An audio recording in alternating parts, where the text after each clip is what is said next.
إن الحمد لله نحمده ونستعينه ونستغفره ونعوذ بالله من شرور أنفسنا ومن سيئات أعمالنا من يهده الله فلا مضل له ومن يضلل فلا هادي له وأشهد أن لا إله إلا الله وحده لا شريك له وأشهد أن محمدا عبده ورسوله أما بعد فإن خير الحديث كتاب الله وخير الهدي هدي محمد صلى الله عليه وسلم وشر الأمور محدثاتها وكل محدثة بدعة وكل بدعة ضلالة وكل ضلالة في النار.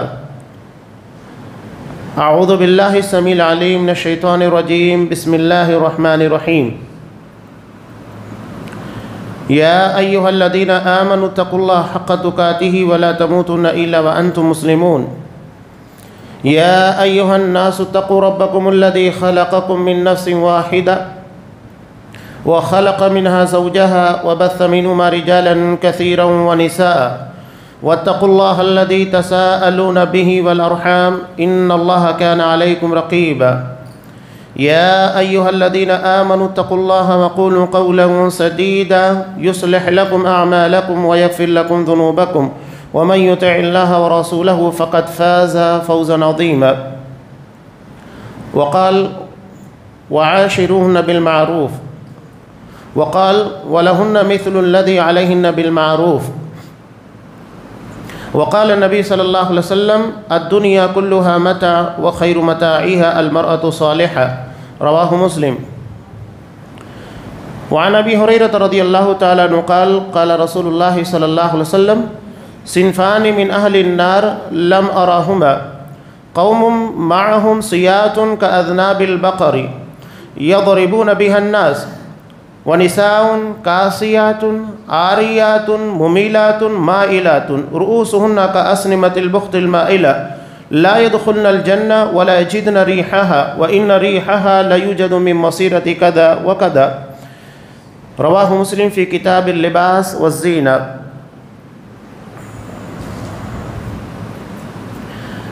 تمام قسموں کی تعریفات اللہ رب العالمین وحدہ لا شریک کے لیے لائق و زیبا ہیں، جو ساری کائنات کا تنہا خالق و مالک ہے، اور بے شمار درود و سلام ہوں اللہ کے آخری نبی جناب کریم محمد رسول اللہ صلی اللہ علیہ وسلم کی ذات مقدسہ پر۔ محترم سامعین، عزیز ماں بہنوں،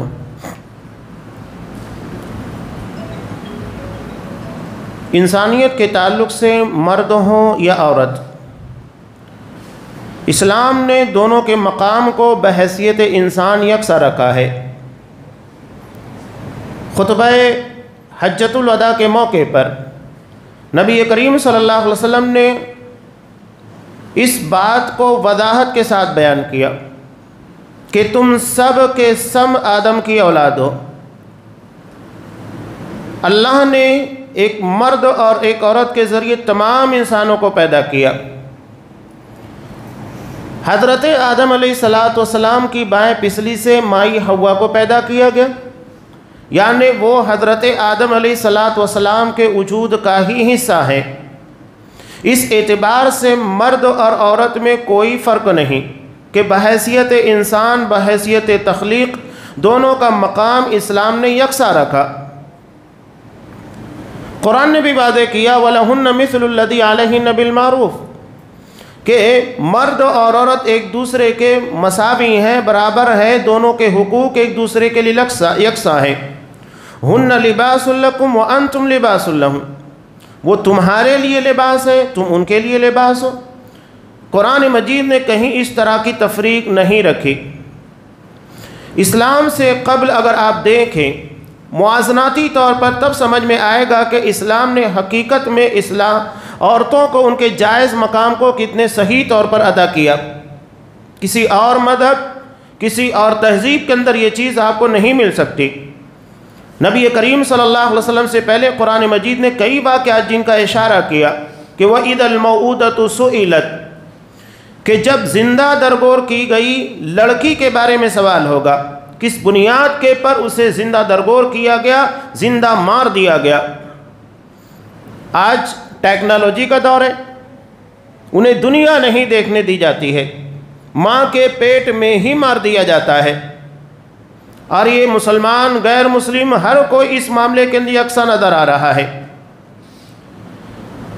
جب کہ آپ صلی اللہ علیہ وسلم نے جب سوال ہوا دو کے بارے میں، یہاں تک کہ ایک کے بارے میں، آپ نے کہا کہ اگر اللہ کسی کو 2 بچیاں عنایت کرتا ہے جس کی وہ بہترین تربیت کرتا ہے اور تربیت کرنے کے بعد اچھی جگہ نکاح کرتا ہے تو یہ اس کے لیے جہنم سے آڑ کا ذریعہ ہے، یعنی وہ اسے جہنم میں جانے سے روک دیں گی۔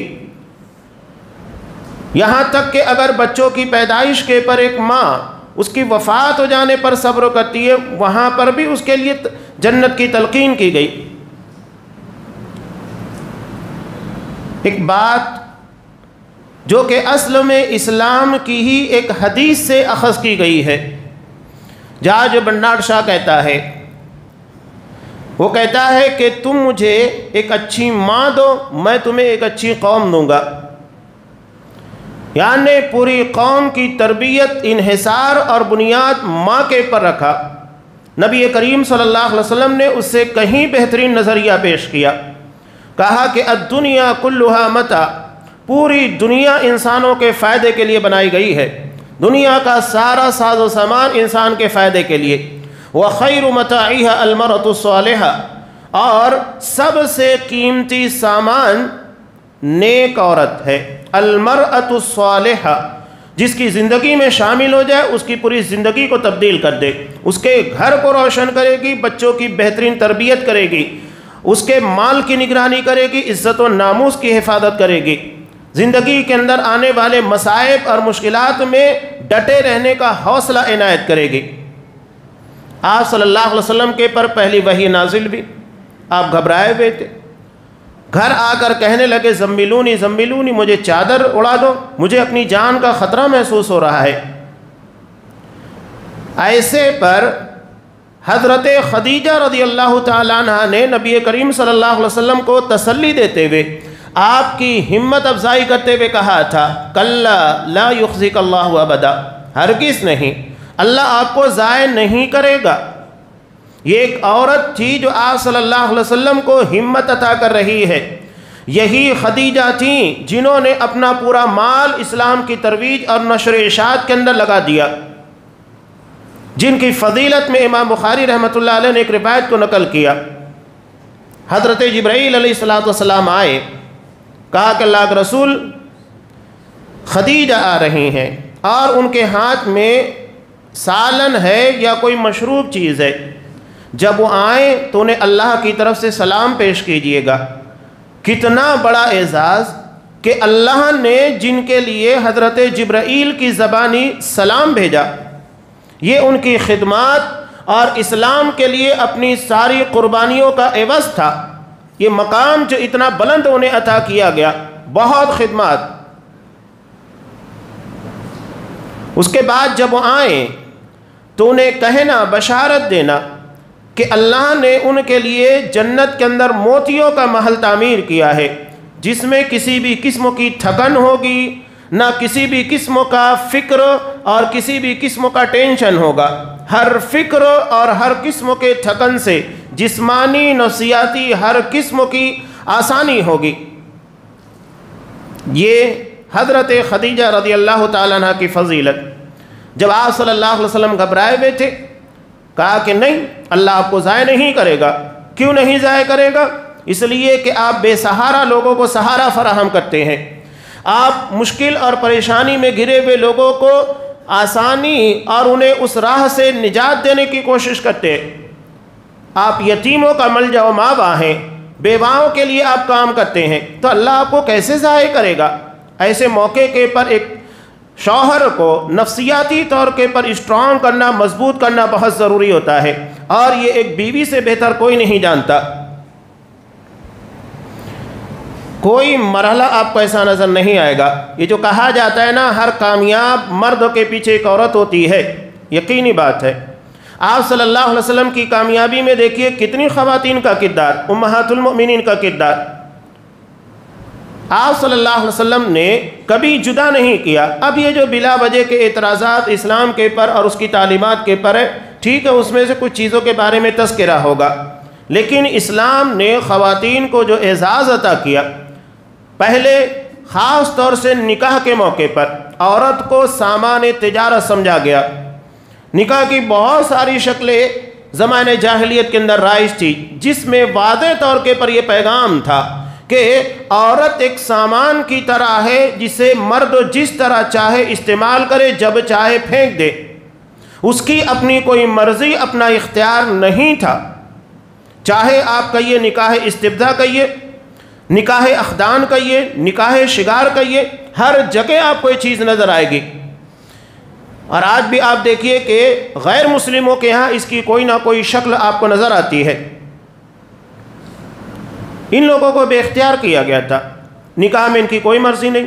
جاہلیت میں مرد 100 طلاق دے دیتا، ایک طلاق دیتا، اس کے بعد رجوع کر لیتا، پریشان کرتا عورتوں کو، دوسرا تیسرا چلتے رہتا۔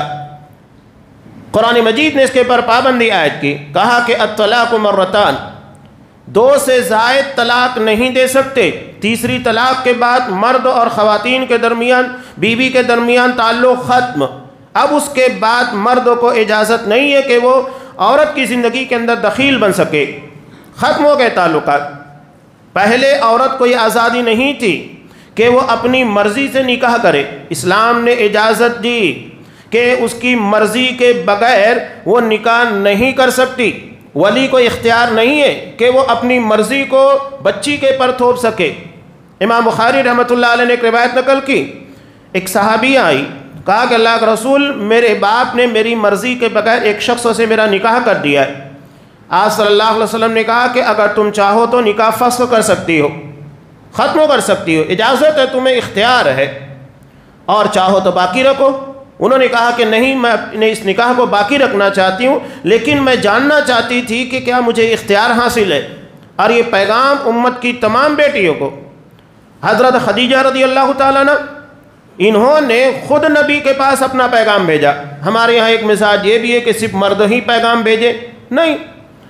حضرت امام بخاری رحمۃ اللہ علیہ نے ایک روایت نقل کی، حضرت عمر فاروق رضی اللہ تعالیٰ عنہ اپنی بیٹی حضرت حفصہ رضی اللہ تعالیٰ عنہ جب یہ بیوہ ہو گئی تھیں، ان کے شوہر شہید ہو گئے، تو انہوں نے خود اپنی بچی کے نکاح کے لیے کوشش کی۔ پہلے ابو بکر صدیق، پھر اس کے بعد حضرت عثمان غنی، اس کے بعد محمد صلی اللہ علیہ وسلم کی طرف سے پیغام آیا، تو خود اپنی بچی کے نکاح کے لیے، رشتے کے لیے نکلے۔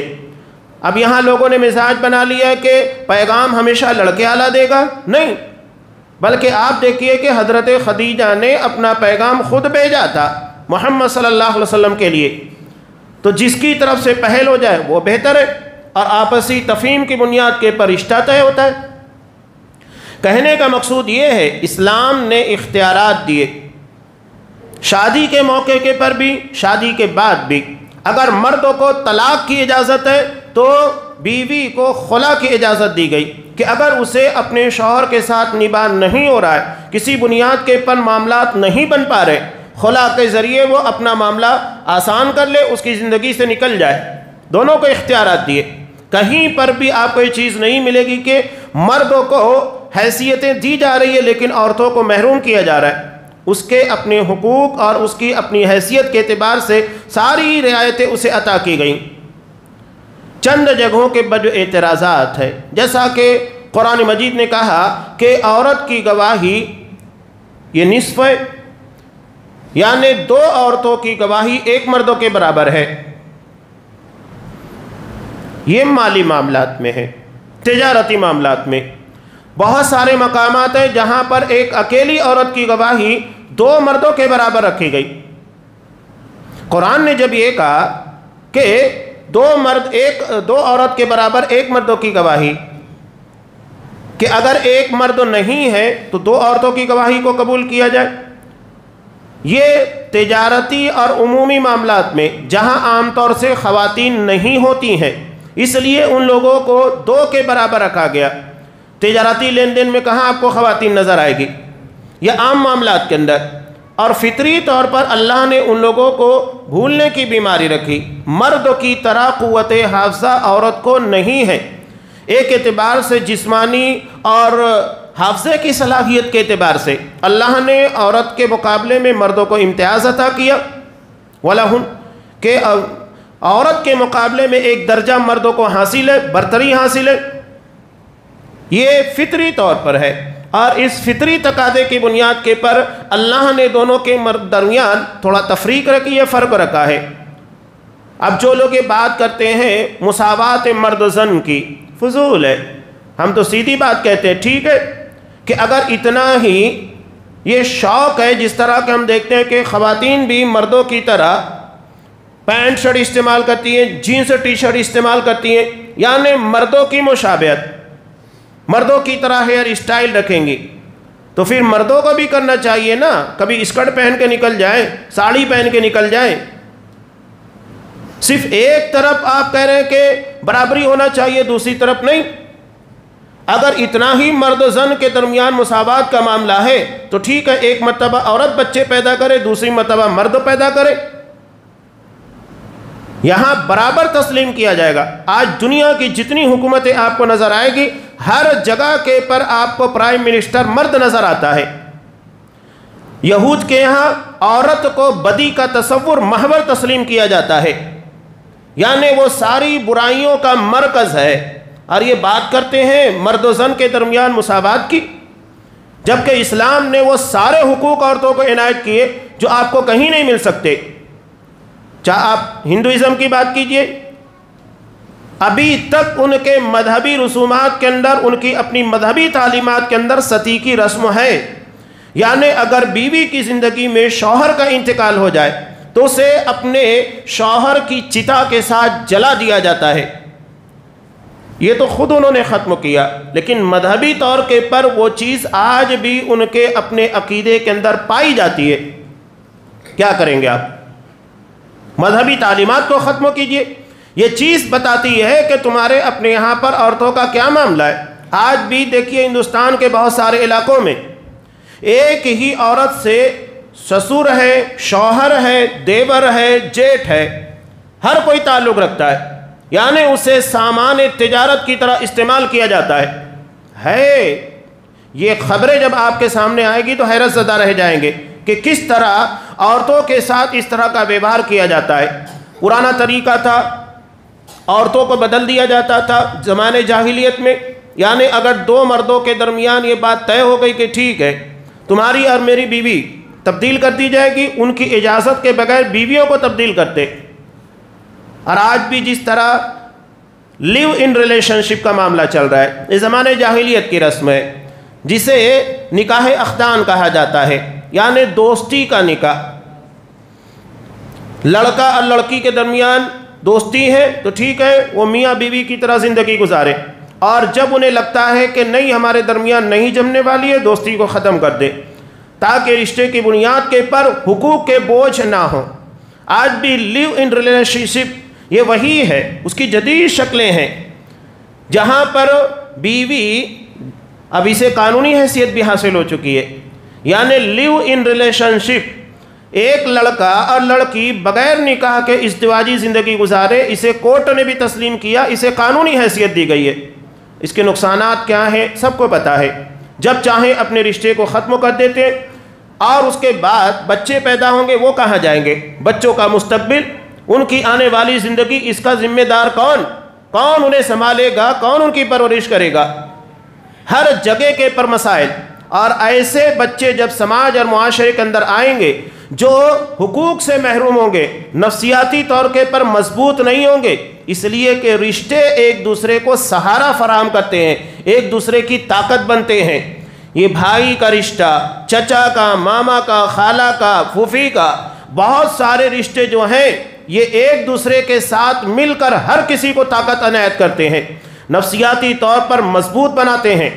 لیکن جب ان رشتوں کو بکھرتا ہوا دیکھا جائے گا تو پھر معاملات کیا ہوں گے سماج اور معاشرے کے اندر سب کو پتہ ہے۔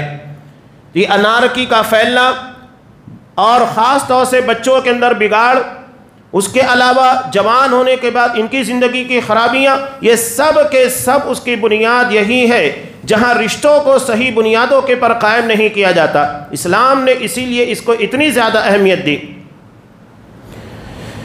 نبی کریم صلی اللہ علیہ وسلم کی زندگی کے اندر ایک سے زائد نکاح کا معاملہ بھی یہی ہے کہ آپ صلی اللہ علیہ وسلم نے 4 سے زائد نکاح کیے۔ بیک وقت تو 9 بیویاں تھیں، اس کی بھی ایک بڑی وجہ یہی تھی کہ آپ کی زندگی میں جو خواتین شامل بھی اس کے بہت سارے اپنی حکمتیں تھیں۔ اگر آپ دیکھیں الرحیق المختوم کے اخیر میں پوری تفصیل کے ساتھ ان چیزوں کو بیان کیا گیا۔ آپ صلی اللہ علیہ وسلم نے حضرت ام حبیبہ رضی اللہ تعالیٰ عنہ سے نکاح کیا۔ عرب کے یہاں سسرالی رشتوں کا بہت احترام کیا جاتا تھا۔ اس کے بعد سے دیکھیے کہ حضرت ابو سفیان رضی اللہ تعالیٰ عنہ آپ صلی اللہ علیہ وسلم سے سامنا کرنے میں کترانے لگے، یعنی کفر کی سرکشی کو ماند کرنے کے لیے، دبانے کے لیے تھا۔ آپ کی زندگی کے اندر ایک بڑا اہم مرحلہ آتا ہے صلح حدیبیہ، جو اصحاب کرام کے لیے بھی بڑا حیران کن تھا کہ ہم مشرکین کے سامنے دب رہے ہیں، ان کی شرطوں کو تسلیم کر رہے ہیں۔ وہ کہہ رہے ہیں کہ اس سال ہم عمرہ نہیں کر سکتے۔ وہ کہہ رہے ہیں کہ مسلمان اگر مدینہ سے مکہ آئیں گے انہیں واپس نہیں کیا جائے گا، مکہ کا کوئی مسلمان مدینہ آئے اسے واپس کیا جائے گا۔ ایسی شرطیں تھیں جو مسلمانوں کے لیے ناگوار تھی۔ آپ صلی اللہ علیہ وسلم نے کہا، حکم دیا اصحاب کرام کو حدیبیہ کے مقام کے پر اپنے جانوروں کو قربان کریں، حلق کریں اور یہیں سے عمرہ کے لیے فارغ ہو کر نکل جائے۔ وہ صحابہ جو آپ صلی اللہ علیہ وسلم کے ایک اشارے کے پر اپنی جان قربان کرنے کے لیے تیار رہا کرتے تھے، مال قربان کرنے کے لیے تیار، نبی کا حکم آ رہا ہے، کوئی جگہ سے ٹس سے مس نہیں ہو رہا ہے، اتنا ذہن و دماغ کے پر اس معاہدے کا اثر تھا اور اس فکر میں ڈوبے ہوئے تھے کہ آپ کے فرمان کو سننے کے بعد بھی کوئی اپنی جگہ سے نہیں اٹھا۔ اس مسئلے کا حل کس نے بتایا؟ آپ صلی اللہ علیہ وسلم حضرت ام سلمہ رضی اللہ تعالیٰ عنہ کو اس سفر میں ساتھ لے گئے تھے، آ کر مشورہ کیا۔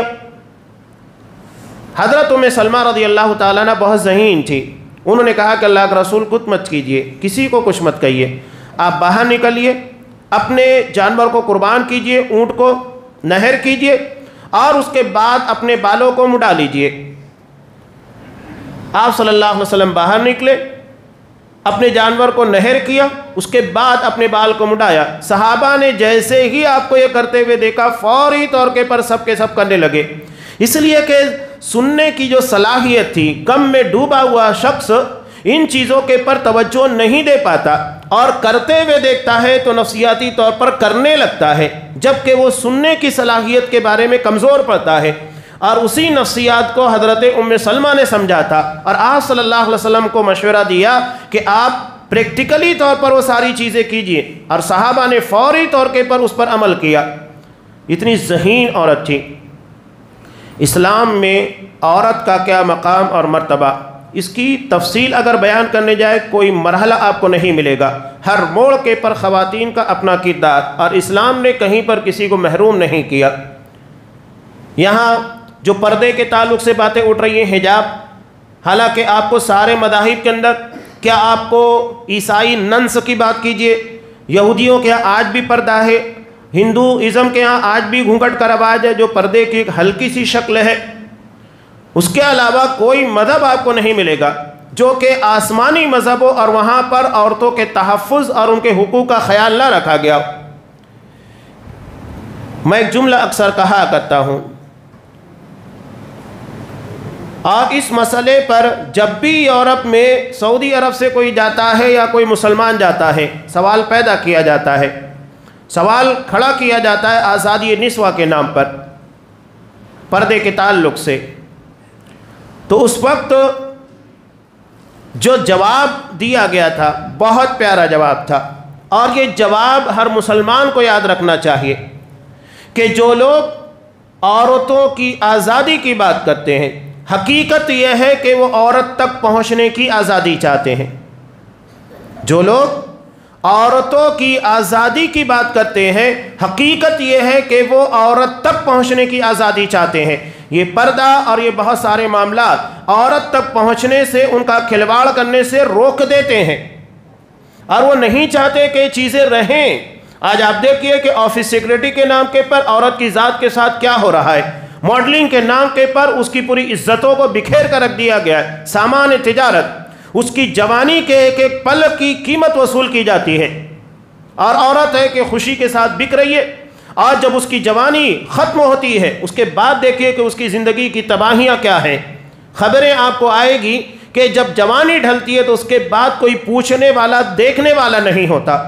یہ حالت جبکہ اسلام میں عورت کی عمر جیسے جیسے بڑھتی جاتی ہے اس کے مقام کو بڑھایا جاتا ہے۔ جب وہ بہن ہے تو اس کی عزت اپنی جگہ کے پر، بیٹی ہے تو بیٹی کے آنے کے پر خوشیاں بڑھ جائے، اور جب وہ شوہر کی زندگی کے اندر داخل ہوتی ہے تو اسے المرأۃ الصالحہ بنا دیا گیا، سب سے بہترین سامان جس کے ذریعے وہ فائدہ اٹھاتا ہے۔ عورت داعیہ ہوتی ہے، عورت بہترین معلمہ ہوتی ہے۔ حضرت ام سلیم رضی اللہ تعالیٰ عنہ، ان کے واقعے کو پڑھیے۔ حضرت ابو طلحہ انصاری رضی اللہ تعالیٰ عنہ، یہ مسلمان نہیں تھے اس وقت، انہوں نے حضرت ام سلیم رضی اللہ تعالیٰ عنہ کی طرف پیغام نکاح بھیجا۔ حضرت ام سلیم نے کیا کہا کہ ابو طلحہ تم غیر مسلم ہو، تم بتوں کے پجاری ہو، اور تمہیں ذرہ برابر شرم نہیں آتی اور غور نہیں کرتے، جنہیں اپنے ہاتھوں سے بناتے اسے اپنا معبود بنا لیتے، وہ تمہاری عبادت کے قابل بن جاتا ہے۔ اگر تم نے ان ساری چیزوں کو چھوڑ دیا تو یہی میرے لیے مہر ہوگا، اور یہی تمہارے لیے شادی کا پیغام بھی ہے۔ نکاح کا پیغام دیا، انہوں نے قبول کیا، اور یہی ان کے مسلمان ہونے کی وجہ بنی۔ یہ حضرت ام سلیم رضی اللہ تعالیٰ عنہ ہے، بہت ذہین، ان کے واقعات پڑھتے جائیے، کہاں کہاں کس طریقے سے انہوں نے کردار ادا کیے۔ ان کی زندگی کا عجیب و غریب واقعہ کہ اللہ نے اولاد عطا کی تھی۔ حضرت ابو طلحہ انصاری رضی اللہ تعالیٰ عنہ آئے اور ان کے بچے کی وفات ہو چکی تھی۔ ایک عورت بچے کی وفات کے پر ضبط تو نہیں کر پاتی، لیکن اسلام نے عورت کو اتنا مضبوط بنایا کہ اس کے بارے میں انسان حیران ہو جائے، اس کے کردار، اس کے معاملات کو دیکھنے کے بعد۔ جب یہ رات کو آئے، اچھی طرح سنوری بھی تھی، کھانا پیش کیا، اور رات میں میاں بیوی کے حقوق ادا کیے گئے۔ اس کے بعد یہ کہتی ہیں کہ بتاؤ ابو طلحہ، اللہ نے ہمیں اگر کوئی امانت دی تھی، اس امانت کو اللہ واپس لینا چاہتا ہے تو کیا کرنا چاہیے؟ کہا کہ اسے واپس کر دینا چاہیے، امانت ہے، ہماری اپنی چیز نہیں ہے۔ تو کہا اللہ نے ہمیں اولاد کی شکل کے اندر، اولاد کی شکل کے میں نعمت عطا کی تھی، ایک امانت تھی، اب اللہ نے اس امانت کو واپس لے لیا، اس کی مدت پوری ہو چکی تھی، لہذا اللہ نے واپس لے لیا ہے۔ ایک عورت اپنے شوہر کو سمجھا رہی ہے، شوہر اپنی بیوی کو نہیں۔ یہ اسلام کی تعلیم اور تربیت کا نتیجہ تھا، کردار اور عقیدے کے اعتبار سے، اخلاق کے اعتبار سے اتنا مضبوط بنا دیا۔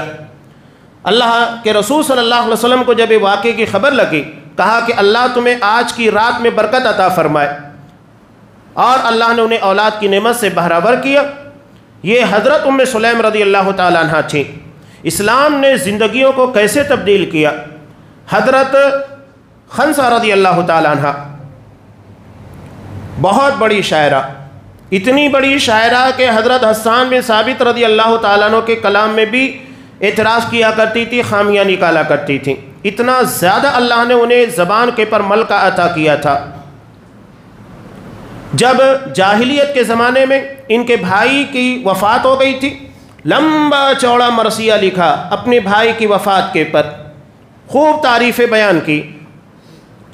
یہ پرانا طریقہ تھا مرثیہ کا کہ کسی مرنے والے کی خوب تعریفیں بیان کی جاتی، اس کے کارناموں کو بیان کیا جاتا، رویا جاتا، بلکہ رونے والیوں کو بلایا جاتا تھا کرائے کے پر۔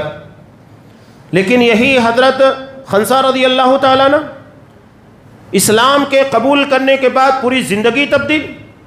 قادسیہ کے موقع کے پر، جنگ قادسیہ اسلام کی ایک عظیم جنگ تھی، اس موقع کے پر دشمن سامنے موجود تھا، اپنے 4 بیٹوں کو کھڑا کرتی ہیں، 4 کے 4 جوان بیٹے، کہتی ہیں کہ دشمن سامنے موجود ہے، جاؤ اللہ نے تم لوگوں کو موقع عنایت کیا ہے، اور تم اس بات کے پر گواہ ہو کہ میں نے تمہارے باپ کے ساتھ کوئی خیانت نہیں کی، تم سب کے سب اپنے باپ کی اولاد ہو، اور تمہاری تربیت میں نے کیسی کی ہے اس بات کے تم خود گواہ ہو۔ جاؤ، آج کے بعد اگر ہماری ملاقات ہوگی تو روز محشر ملاقات ہونے والی ہے۔ 4 کے 4 بیٹوں کو بیک وقت دشمنوں کے مقابلے میں بھیجا، یہ نہیں کہ 2 کو روک لیا، 1 کو روک لیا کہ وہ میرے بڑھاپے کا سہارا بنے، 4 کے 4 کو بیک وقت دشمنوں کے مقابلے میں بھیجا اور کہا کہ آج کے بعد اگر ملاقات ہوگی تو روز محشر قیامت کے دن ہوگی۔ میں اب کے بعد شہیدوں کی ماں کی حیثیت سے زندگی گزارنا چاہتی ہوں۔ ایک عورت کا خطاب، اس کی سوچ کتنی اعلیٰ ترین تھی۔ یہ کس نے تبدیل کیا؟ اسلام نے تبدیل کیا۔ 4 کے 4 گئے اور اللہ کا کرنا ایسا کہ 4 شہید۔ جب یہ خبر ایک ماں تک پہنچتی ہے جس کے 4 جوان بیٹے شہید کر دیے گئے، چہرے کے پر بل نہیں آتا، آنکھوں میں آنسو نہیں ہے، نہ ہمارے یہاں عورتوں کی ترچی کو پکار ہے، عقیدے نے اتنا مضبوط بنا دیا تھا انہیں۔ کہا الحمدللہ الذی اکرمنی بشہادتہ، تمام تعریفیں اس اللہ تبارک و تعالیٰ کے لیے جس نے میرے بیٹوں کی شہادت کو قبول کر کے مجھے اعزاز عطا کیا۔ یہ عورتیں تھیں، یہ خواتین اسلام تھیں کہ اپنے 4 بیٹوں کی شہادت کے پر اللہ کا شکر ادا کر رہی ہے۔ حضرت دیناریہ رضی اللہ تعالیٰ عنہ جنگ احد میں جن کے بھائی، بیٹا، شوہر، باپ سب کے سب شریک تھے، خبر کے پر خبر آ رہی ہے۔ پہلے خبر آتی ہے کہ بھائی شہید، آنسوؤں کے پر قابو پا لیتی ہے، کہتی ہے نہیں، اللہ کا رسول صلی اللہ علیہ وسلم کیسے ہیں؟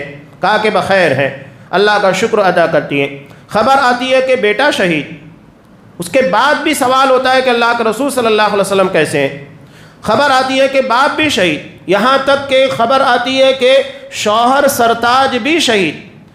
سوچئے کہ 4 بڑے بڑے اور اہم ترین رشتہ دار کے خبر آتی ہے شہادت کی، سوال کرتی ہے کہ اللہ کے رسول صلی اللہ علیہ وسلم کیسے ہیں؟ کتنی محبت ہوگی اللہ کے رسول صلی اللہ علیہ وسلم سے کہ دنیا کی ساری محبتوں کو نچھاور کر دیا آپ کی محبت میں۔ اور جب آپ صلی اللہ علیہ وسلم جنگ احد سے واپس آئے، آپ کے چہرے کو دیکھا تو کیا جملہ کہا تھا؟ کہا کل مصیبت بعدک جلل یا رسول اللہ، اللہ کا رسول آپ کو دیکھنے کے بعد دنیا کی ساری مصیبتیں بے معنی ہیں، بے حیثیت ہیں۔ ایک عورت ہے، کتنی چیزیں بیان کی جائے۔ حضرت سعید بن مسیب رضی اللہ تعالیٰ عنہ کے واقعہ، اللہ نے بہت خوبصورت بچی عطا کی تھی، سید التابعین ہے حضرت مسیب رضی اللہ تعالیٰ عنہ کے بیٹے۔ وقت کا مدینہ کا گورنر اپنے بیٹے کے لیے پیغام نکاح بھیجتا ہے، ریجیکٹ کر دیا۔ ان کے اپنی درس کی محفل میں عبداللہ نامی ان کا شاگرد حاضر ہوا کرتا تھا۔ ہوا یوں کہ اس کی بیوی کا انتقال ہو گیا۔ حضرت سعید بن مسیب رحمہ اللہ نے پوچھا کیا بات ہے کہ عبداللہ کئی دنوں سے نظر نہیں آ رہا ہے؟ تو بتایا گیا کہ اس کی بیوی کا انتقال ہو گیا، جس کی بنیاد کے پر وہ نہیں آ پا رہا ہے۔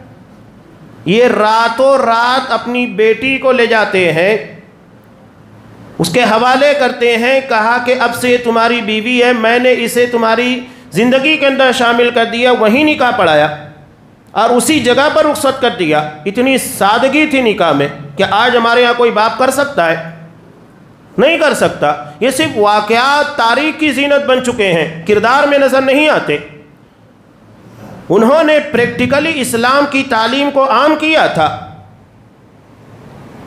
دوسرے دن جب ان کے شاگرد تیار ہو کر اپنے سسر، پہلے استاد تھے اب سسر بن گئے ہیں، حضرت سعید بن مسیب رحم اللہ کی محفل میں شریک ہونے ان کے درس میں جانے لگے، درس حدیث میں، بیوی نے ٹوکا، کہا کہ کہاں جا رہے ہو؟ کہا کہ درس حدیث کے لیے جا رہا ہوں۔ کہا کہ جانے کی کوئی ضرورت نہیں، میرے والد صاحب کو جتنی حدیثیں یاد ہے سب مجھے یاد ہے، بیٹھو میں تمہیں پڑھاتی ہوں۔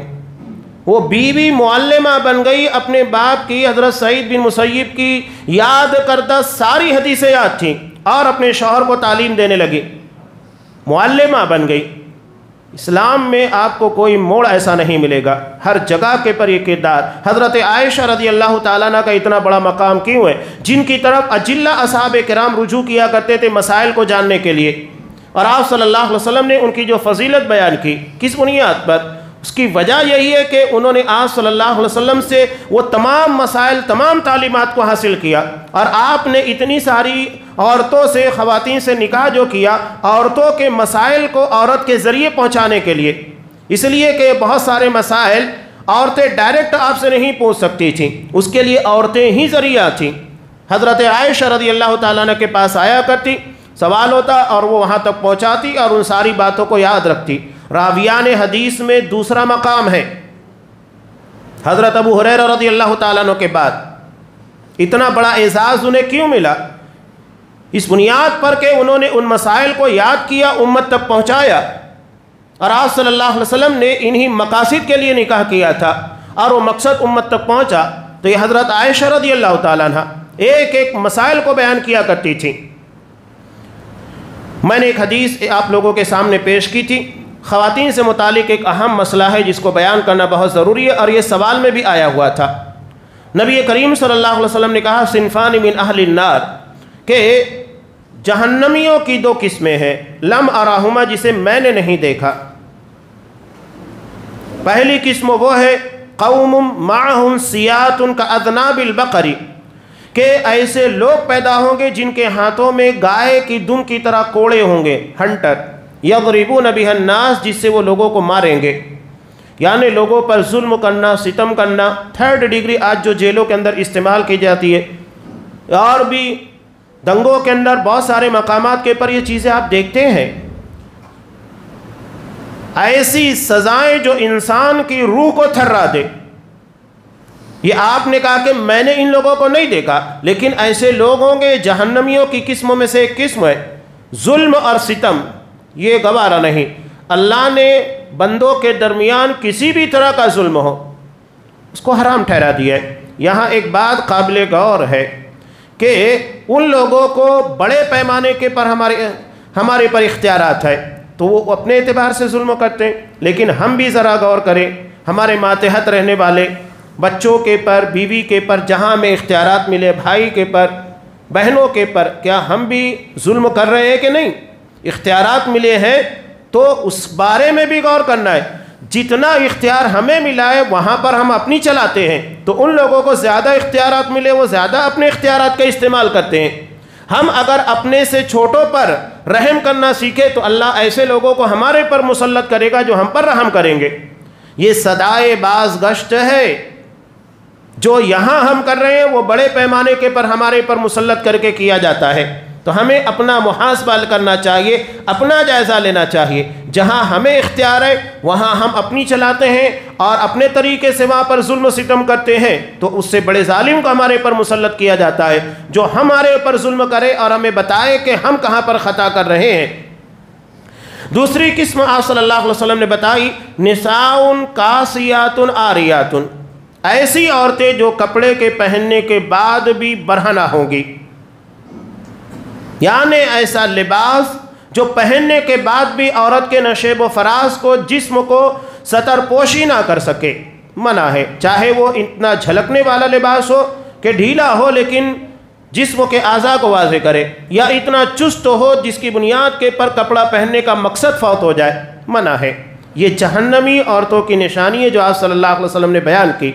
ابھی تو بہت افسوس کے ساتھ کہنا پڑتا ہے، ایسے نقاب، حجاب آ چکے ہیں کہ وہ بالکل چست ہوتے ہیں، بلکہ اور لباس سے کہیں زیادہ فیشنیبل یہ حجاب ہوتے ہیں۔ حجاب کا مقصد، نقاب کا مقصد کیا ہے؟ زینت کو چھپانا ہے، ظاہر کرنا نہیں ہے۔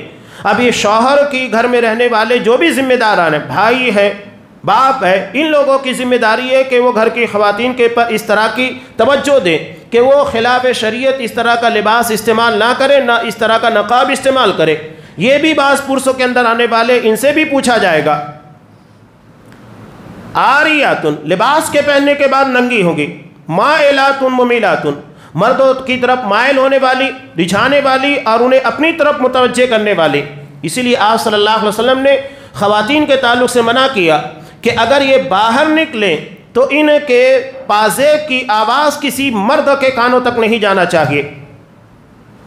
وَلَا يَضْرِبْنَ بِأَرْجُلِهِنَّ لِيُعْلَمَ مَا يُخْفِينَ مِنْ زِينَتِهِنَّ، اپنے پیروں کو چلتے وقت اس طرح نہ رکھے کہ تمہارے پازیب کی آواز کسی غیر مرد کے کانوں تک جائے۔ اتنا احترام عطا کیا گیا ہے۔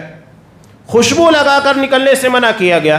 آپ نے کہا کہ اگر کوئی عورت خوشبو لگا کر باہر نکلتی ہے تو وہ زانیہ عورت کی طرح ہے، یعنی وہ لوگوں کو دعوت زنا دے رہی ہے، اس خوشبو کی بنیاد کے پر مرد اس کی طرف مائل ہوتا ہے، منع ہے۔ تو یہ وہی چیز یہاں پر بیان کی گئی۔ مائلات ممیلات رؤوسہن کأسنمۃ البخت المائلہ، ان لوگوں کے سر بختی اونٹوں کے کوہانوں کی طرح ابھرے ہوئے ہوں گے، یعنی وہ اپنی بالوں کو اس طرح اسٹائل میں بنائیں گی جس طرح کہ اونٹ کا کوہان ہوتا ہے۔ منع ہے خواتین کے لیے اس طرح اپنے ہیئر اسٹائل نہ بنایا کرے۔ یہ جہنمی عورتوں کی پہچان ہے، جنتی عورتوں کی پہچان نہیں ہے۔ لا يدخلن الجنہ، یہ جنت میں داخل نہیں ہوگی، ولا یجدن ریحھا، اور نہ اس کی خوشبو کو پائیں گی، وان ریحھا لیوجد من مسیرۃ کذا وکذا، حالانکہ جنت کی خوشبو بہت دور سے محسوس کی جائے گی، لیکن اللہ انہیں محروم کرے گا، یعنی جنت سے بہت دور کر دیا جائے گا۔ تو یہ خواتین کے تعلق سے کچھ اہم باتیں تھیں جنہیں بیان کرنا مقصود تھا۔ نبی کریم صلی اللہ علیہ وسلم نے جس کے بارے میں کہا دنیا کا سب سے بہترین سامان، یعنی اس کے ذریعے سماج اور معاشرے کی اصلاح ہوتی ہے، بہترین نسل پیدا ہوتی ہے، نیک نامی کا ذریعہ ہے، لیکن اگر یہی بگڑتی ہے تو پھر گھر، معاشرہ، ہر جگہ کے پر تباہی پھیلاتی ہے۔ یہ اگر سنور جائے تو سب کو سنوار دیتی ہے، یہ بگڑ جائے تو سب کو بگاڑ دیتی ہے۔ آپ صلی اللہ علیہ وسلم نے جس کے بارے میں کہا نسائی کی روایت، حُبِّبَ إِلَيَّ مِن دُنْيَاكُمْ شَيْئَانِ الطِّيبُ وَالنِّسَاءُ، مجھے دنیا کی دو چیزیں بہت پیاری ہیں، خوشبو اور عورت، اور آپ دونوں کو جائز طریقے سے استعمال کیجئے گا۔ تو یہ اسلام کا پیغام خواتین کے تعلق سے اور ان کی کیا خدمات ہے، یہ ساری چیزیں آپ مطالعہ کیجئے، آپ کے سامنے آئے گی۔ خطبے میں صرف جھلکیاں پیش کرنا مقصود تھا کہ اللہ تبارک و تعالیٰ نے عورت ذات کو کیا اعزاز عطا کیا، اسلام میں ان لوگوں کو کس قدر اہمیت دی گئی ہے، اور ساتھ ہی ساتھ ان لوگوں کا کردار کتنا اہمیت رکھتا ہے، چاہے وہ امام بخاری ہو یا کوئی اور ہو، ہر کسی کے پیچھے آپ کو ایک ماں نظر آتی ہے، ایک عورت نظر آتی ہے، جنہوں نے محنت کر کے اپنے بچوں کو تعلیم اور تربیت دے کر لوگوں کا امام بنایا۔ حضرت امام بخاری کے پیچھے ان کی ماں تھی جنہوں نے اتنی محنت کر کے انہیں وہاں تک پہنچایا، اس لیے کہ یہ یتیم تھے، پیدائشی نابینا تھے۔ ماں نے حج کے موقع پر دعا مانگی کہ اللہ میرے بیٹے کو بینائی عطا کر۔ اللہ نے ایسی بینائی عطا کی کہ چاندنی رات کے اندر کتابوں کو پڑھا کرتے تھے، نظر اتنی تیز تھی۔ خواب میں حضرت اسماعیل علیہ السلام آ کر بشارت دیتے ہیں کہ اللہ نے تمہارے بیٹے کی بینائی کو لوٹا دیا، اور صبح اٹھ کر دیکھتی ہیں کہ واقعتاً اللہ نے ان کی بینائی کو لوٹا دیا۔ ایک ماں نے اپنے بچے کے لیے جو پوری دنیا، پوری امت کے لیے امام بنے، امام المحدثین، تو اگر مائیں اور بہنیں اس کردار کو پہچان لیں تو یقیناً وہ سماج اور معاشرے کی اصلاح میں بہترین کردار ادا کر سکتی ہیں۔ اللہ تبارک و تعالیٰ سے دعا ہے کہ وہ ہماری ماؤں اور بہنوں کو اپنے اہمیت، اپنے مقام کو سمجھنے کی توفیق دے، ان کو حضرت عائشہ کی طرح بنا، انہیں حضرت خدیجہ کی طرح بنا، انہیں ام سلیم کی طرح بنا، جو ہماری مائیں تھیں، امہات المؤمنین تھیں، ان کی طرح ان کے کردار، ان کے عقیدے، ان کی فکروں کو، ان کے معاملات کو بنا۔ پروردگار انہیں گمراہیوں سے اور ہر قسم کے فتنوں اور شرور سے محفوظ رکھ، جب تک ہمیں دنیا میں رکھ، اسلام کے پر رکھ، اور ہمارا خاتمہ ایمان کے پر فرما، آمین۔ بارک اللہ لنا ولکم فی القرآن العظیم ونفعنی وإیاکم بالآیات والذکر الحکیم، انہ تعالی جواد کریم ملک بر رحیم۔